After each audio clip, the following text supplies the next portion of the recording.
అందరికీ నమస్తే అండి. Welcome to Devi food logs. ఈరోజు మనం మా విలేజ్ స్పెషల్ బెల్లం గవ్వలు రెడీ చేసుకుందాం. ఈ బెల్లం గవ్వలు పండగ వంటకాల్లో కంపల్సరిగా ఉంటాయి. గవ్వలు పిల్లలు చాలా ఇష్టంగా తింటారండి. ఎన్ని తిన్నా తినాలనిపించే గవ్వలు ఇవి. ఈ గవ్వలు క్రిస్పీగా కమ్మగా రావాలంటే పొంగుతూ ఏం చేయాలో, ఇందులో ఏం కలపాలో మీకు వివరంగా నేను చేసి చూపిస్తాను. మీరు రెడీ చేసుకోండి పండగకి. ముందుగా ఒక ప్లేట్లోకి ఒక గిన్నె మైదా వేసుకోవాలి. అదే గిన్నెతో ఆశీర్వాదం గోధుమ పిండి వేసుకుంటున్నానండి నేను. మీరు 2 గిన్నెలు మైదా అన్నా వేసుకోవచ్చు, 2 గిన్నెలు గోధుమ పిండితో అయినా రెడీ చేసుకోవచ్చు, ఎలా అయినా రెడీ చేసుకోవచ్చు. నేనైతే 2 గిన్నెలు, అదొక గిన్నె ఇదొక గిన్నె తీసుకున్నాను. ఈ 2 గిన్నెల పిండికి 2 గుంట గరిటెలు కరాచీ నూక వేసుకుంటున్నాను. 2 గిన్నెల పిండికి 2 గిన్నెలు కరాచీ నూక. ఈ పిండికి సరిపడా సాల్ట్ చూడండి, ఇలాచీ పొడి 2 స్పూన్లు వేసుకుంటున్నాను. మంచి రుచిగా ఉంటుందండి, మంచి వాసనతో. యాలక్కాయల్లో పంచదార వేసుకుని మిక్సీ పట్టుకుని డబ్బాల్లో దాచుకుంటాను. ఇందులో చిటుకుడు వంట సోడా వేసుకోవాలి. ఎక్కువ వేసుకోకండి, మళ్ళీ నూనె లాగేస్తాయి. కొంచెమే వేసుకోవాలి. చూడండి, ఇవన్నీ బాగా కలిపేసుకోవాలి. ముందే కలిపేసుకోవాలండి. మనం 2 పిండిలతో రెడీ చేసుకుంటున్నాం కదా. ముందు బాగా కలిపేసుకున్న తర్వాత ఒక గిద్ద గ్లాస్ నెయ్యిని బాగా వేడి చేసుకున్నాను. వేడిదే వేసుకోవాలి, చల్లారింది మాత్రం వేయకూడదు. మనం వేడిగా ఉన్నప్పుడే వేసుకుంటేనే పిండి గుల్లబారుతుంది. గుల్లబారి బాగా పొంగుతాయండి గవ్వలు. చూసారా, నురగొస్తుంది. మనం వేసిన నెయ్యి వేడిగా ఉంటేనే అండి ఇందా నురగొస్తుంది. ఇలా నొరగొచ్చిందంటేనే మనకి గవ్వలు గుల్లగా వస్తాయి. ఈ నెయ్యిని పిండికి బాగా పట్టించాలి. పిండి అంతా నానుకోవాలండి నేతితోని. కొంచెం వేసుకుంటూ పిండికి పట్టించుకోవాలి. మీకు నెయ్యి లేకపోతే వేడి నూనె వేసుకోండి. నెయ్యి వేసుకున్న కమ్మదనం రాదు కదండి నూనెకి. నెయ్యి లేకపోతే నూనె వేసుకోండి. కొంచెం నెయ్యి వేసుకుంటూ కలుపుకోవాలి. ఒకేసారి వేసామంటే పిండికి నెయ్యి ఎంత పడుతుందో తెలియదు కదండి మనకి. మొత్తం మీద నాకు ఒక చిన్న గ్లాసు, దాన్ని అండి గిద్ద గ్లాస్ అంటాం, ఆ గ్లాస్ నెయ్యి పడుతుంది ఈ 2 కప్పులు పిండికి. నా దగ్గర నెయ్యి అయిపోయింది. మొత్తం మీద 2 గిన్నెలకి గిద్ద గ్లాస్ నెయ్యి పట్టింది నాకు. ఇలా పట్టించడం వల్ల అండి గవ్వలు పొంగుతూ గుల్లగా వస్తాయి. నోట్లో వేసుకుంటే వెన్నలా కరిగిపోతాయి. పిండికి నెయ్యి సరిపోయిందో లేదో ఎలా తెలుస్తుంది అంటే, మనం గుప్పుడుతో పట్టుకుంటే ఉండవ్వాలండి. అలా అయినప్పుడే మనకి ఈ పిండికి నెయ్యి సరిపోయినట్లు లెక్క. ఈ పిండికి కొంచెం నీళ్ళు వేసుకుంటూ పిండిని బాగా మెదాయించుకోవాలి.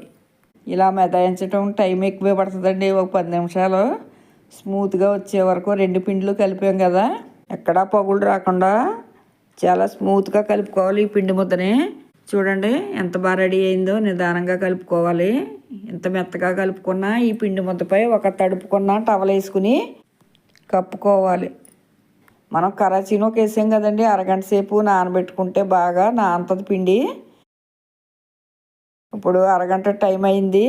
ఎలా నానిందో చూద్దామండి. చూసారా ఎంత బాగా నానిందో. ఇలా బాగా నానిన ముద్దలో సగం ముద్ద తీసేసుకుని మళ్ళీ ఆ ముద్దపై మళ్ళీ టవల్ కప్పేసుకోవాలి. అంతా మనం బయట పెట్టేసామంటే ఆరిపోతుంది పిండి. స్మూత్గా ఉంటుందండి మనం ఉండలు చుట్టుకోవడానికి. ఈ గవ్వలు రెడీ చేసుకోవాలి. ఆరిపోయి అంటే విడిపోయినట్టు వచ్చేస్తాయి మనకి నచ్చిన సైజులో ఉండలు చుట్టుకోవాలి. బాగా చిన్నవి చుట్టకండి, పలచగా వచ్చేస్తాయి. మనకి గవ్వలు ముద్దలా రావాలంటే కొంచెం పెద్ద సైజే చుట్టుకోవాలి. చిన్న ముద్దలుగా చుట్టామంటే రేకుల్లో వచ్చేస్తాయండి. వెన్న ముద్దల్లా రెడీ అవ్వవు మనకి గవ్వలు. కొంచెం పెద్దగానే చుట్టుకోండి. గట్టిగా కొంచెం పిండి తీసుకుని గట్టిగా ముందు ప్రెస్ చేసి తర్వాత స్మూత్గా రౌండ్ తిప్పారంటే మనకి స్మూత్గా రెడీ అవుతాయి. ఎక్కడా పౌలు రాకుండా రౌండ్గా రెడీ అవుతాయండి.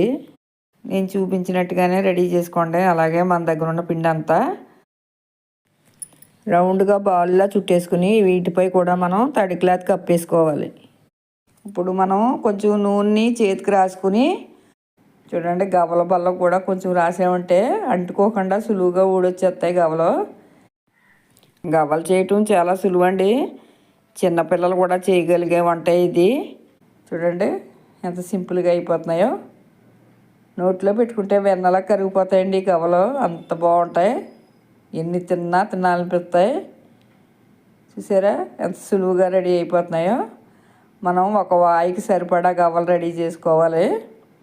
అన్నీ ఒకసారి చేయకండి, అవి వేగుతుంటే రెండో వాయికి రెడీ చేసుకోవచ్చు. ఏంటంటే సింపుల్గా రెడీ అయిపోయాయి కదా, ఆరిపోతాయండి అన్నీ ఒకసారి చేసేవంటేని. మిగిలిన ఉండలు కూడా తడి క్లాత్తో కప్పేసుకోవాలి. చూడండి ఒక వాయికి సరిపడా వేసుకున్నాను. ఇప్పుడు స్టవ్ వెలిగించుకుని మూకుడు పెట్టుకుని ఈ గవ్వలు వేయించుకోవడానికి సరిపడా ఆయిల్ వేసుకోవాలి. చూడండి బాగా వేడెక్కనవసరం లేదు, కొంచెం వేడెక్కిన తర్వాత గవ్వలు వేసుకోవాలి. ఒకటి నిదానంగా మూకుడు ఎన్ని పడతాయి అన్ని గవ్వలు వేసుకోవాలి. బాగా ఎక్కువ వేయొద్దు, మూకుడికి సరిపడా గవ్వలే వేసుకోవాలి. మనం అన్నీ వేసేలోపు నూనె బాగా కాగుతుందండి. నూనె బాగా కాగిన తర్వాత స్టవ్ని సిమ్లో పెట్టుకుని వేయించుకోవాలి. మనం హైలో పెట్టి వేయించేసామంటే పైన మాడిపోతాయి కానీ లోపలికి అలా వేగవు.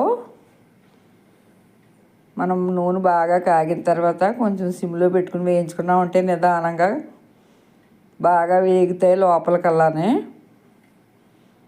చూసారా ఎంత బాగా పొంగాయో, డబల్ సైజులో పొంగుతాయండి. నెయ్యి వేసి కలుపుకున్నాం కదా, ఇలా రెడీ అయిన గవ్వల్ని ఒక స్టైనర్లో వేసుకోవాలి. మనం గోధుమ పిండి 2 పిండిలు కలిపాం కదా, కలర్ అయితే కొంచెం గోధుమ రంగులోనే వస్తాయండి. మైదా పిండితో చేస్తే వైట్గా ఉంటాయి, కానీ ఇలానే రెండో వాయి కూడా వేసుకోవాలి. మనం ఖాళీగా వేయించుకున్నప్పుడే బాగా పొంగుతాయి. ఎక్కువ వేసేయకూడదు, తొందరగా అయిపోవాలని. వాయికి ఎన్ని సరిపోతాయో మూకుడికి అన్నీ వేసుకుని ఖాళీగా వేయించుకోవాలి. ఇలా వేయించుకుంటే మనకి బాగా పొంగుతాయి. రెండో వాయి గవ్వలు కూడా రెడీ అయిపోతున్నాయి. టైము కొంచెం ఎక్కువే పడుతుందండి వేగడానికి, పచ్చిపిండి కదా. ఇవి కూడా కలర్ మారాయి కదా, మనం తీసుకున్నాక కొంతసేపటికి ఇంకా కలర్ మారిపోతాయి. మనం 2 గిన్నెలు గోధుమ పిండి వేస్తే ఇంకా ఎర్రగా వచ్చేస్తాయండి. అలానే 2 గిన్నెలు మైదా పిండి వేస్తే తెల్లగా వస్తాయి. అది సగం ఇది సగం వేసాం కాబట్టి కలర్ ఎక్కువ రాకుండా తక్కువ రాకుండా మజ్జిగా వస్తుందండి మనకి. గోధుమ పిండి తినమంటున్నారు కదా అని నేను అదొక కప్పు ఇదొక కప్పు వేసాను. చూసారా గవ్వలు ఎంత బాగా పొంగాయో, ఎంత వెన్న ముద్దలా రెడీ అయ్యాయో. ఇప్పుడు మనం వేయించుకున్నాం కదా గవ్వలన్నీ, వేయించుకున్న గవ్వలన్నీ ప్లేట్లో వేసుకోవాలి. చూడండి ఎంత క్రిస్పీగా వచ్చాయో. నీటితో రెడీ చేసుకుంటున్నాం కదా, లోపలికల్లా బాగా ఉడికి. చూసారా నోట్లో వేసుకుంటే వెన్నలా కరిగిపోయే గవ్వలండి ఇవి, బెల్లం గవ్వలు. పిల్లలైతే చాలా ఇష్టంగా తింటారు, ఎన్ని తిన్నా తినాలనిపిస్తుంది. మనకి ఆరోగ్యం కూడానే బెల్లంతో రెడీ చేసుకుంటాం. ఈసారి మనం పాకం పట్టుకుందాం. స్టవ్ వెలిగించుకుని ఒక గిన్నె పెట్టుకుని 1 కప్పు బెల్లం వేసుకోవాలి. 2 కప్పులు పిండి తీసుకున్నాం కదండి, 2 కప్పుల పిండికి 1 కప్పు బెల్లం సరిపోతుంది. మనం పిండి నిండుగా తీసుకుంటే నిండుగానే వేసుకోవాలి. 2 కప్పులకి 1 కప్పు బెల్లం. నేనైతే కొంచెం ఎలుతుగా వేసానండి, ముద్ద బెల్లం వేసాను కాబట్టి. మీరైతే నిండుగా వేసుకోండి. 1 పావు గ్లాసు నీళ్ళు వేసుకుని బాగా బెల్లాన్ని ఉడికించుకోవాలి. తొందరగా పట్టు వచ్చేస్తుందని తక్కువ నీళ్ళు వేసి ఉడికించకండి. మనకు బెల్లం బాగా కరిగి ఉడికితేనే పట్టు బాగా వస్తుంది. చూడండి బెల్లం అంతా కరిగి పాకంలా రెడీ అయింది కదా. ఈ పాకాన్ని బాగా ఉడికించుకోవాలి. మనకి ఇలా పాకం ఎంత బాగా ఉడికితే అంత బాగుంటుంది పట్టు. ఇలా ఉడికేటప్పుడే 1 స్పూను నెయ్యి వేసుకోవాలి. 1 స్పూను ఇలాచీ పొడి కూడా వేసుకుంటే మంచి వాసనతో ఉంటుందండి. ఇలా ఉడికేటప్పుడు వేయటం వల్ల పాకానికి బాగా ఈ వాసన అంతా పట్టి చాలా బాగుంటుంది. ఈసారి పట్టు వచ్చిందో లేదో చూద్దాం, మీకు వెంటనే చూపిస్తున్నాను. 1 ప్లేట్లో కొంచెం నీళ్ళు వేసుకుని ఆ ప్లేట్లో కొంచెం పాకు వేసుకున్నామంటే మనం చేతితో ఇలా అంటే చల్లారిన తర్వాత ఉండలా రెడీ అవ్వాలి. చూడండి దగ్గరికి రావట్లేదు, చేతికి అంకాలండి మనకి. అంకట్లేదంటే ఇంకా పట్టు రానట్టే లెక్క. 1-2 నిమిషాలు మళ్ళీ ఉడికించుకున్న తర్వాత మళ్ళీ చూపిస్తున్నాను. చూడండి నీటిలో కొంచెం పాకం వేసుకుని ఏలుతో నిదానంగా దగ్గరికి తీసుకోవాలి. చల్లారిందంటే మనకి చేతికి అంకుతుందండి. ఇలా అంకి మన చేతికి ఉండలా రావాలి. లేత ఉండపాకం అంటారు దీన్నే. మళ్ళీ నీటిలో వేసామంటే అసలు ఎక్కడ కదలకుండా మనం ఎక్కడ వేసామో అక్కడే ఉండిపోవాలి. అలా ఉన్నదంటేనే పట్టు వచ్చినట్టు లెక్క. ఈ గవ్వలకి లేత ఉండపాకం ముదరకూడదండి. ముదిరిందంటే మళ్ళీ ఆరం. ఈ పాకాన్ని వేయించుకున్న గవ్వలన్నీ కవర్ అయ్యేలా చుట్టూరు వేసుకోవాలి.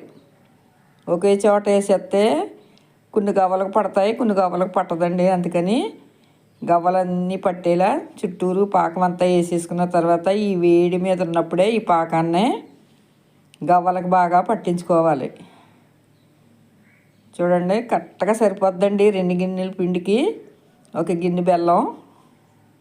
కట్ట పట్టు లేత ఉండపాకం. ముద్రనివ్వకూడదు, అలా అని లేతగా తీయకూడదు, కరెక్ట్గా తీయాలి. మీకు చూపించాను కదా లేత ఉండపాకం. ఆ స్టేజ్లోనే వేసుకోవాలి. ఒక అరగంట అయిన తర్వాత మీకు ఎలా ఆరేయో చూపిస్తానండి. చూసారా ఎంత బాగా ఆరేయో, ఒకదానికొకటి అంటుకోకుండానే విడివిడిగా రెడీ అయ్యాయి కదా. చూడండి ఎంత గుల్లగా వచ్చాయో. నోట్లో వేసుకుంటే వెన్నలా కరిగిపోతాయి. తప్పకుండా ఈ పండగకి మీరు రెడీ చేసుకోండి ఈ బెల్లం గవ్వల్ని. మీకు ఎలా వచ్చాయో నాకు కామెంట్ రూపంలో తెలియజేయండి. ఈ వీడియో కనుక నచ్చినట్లయితే లైక్ చేయండి, షేర్ చేయండి, సబ్స్క్రైబ్ చేయండి. మళ్ళీ కొత్త వీడియోతో కలుద్దాం.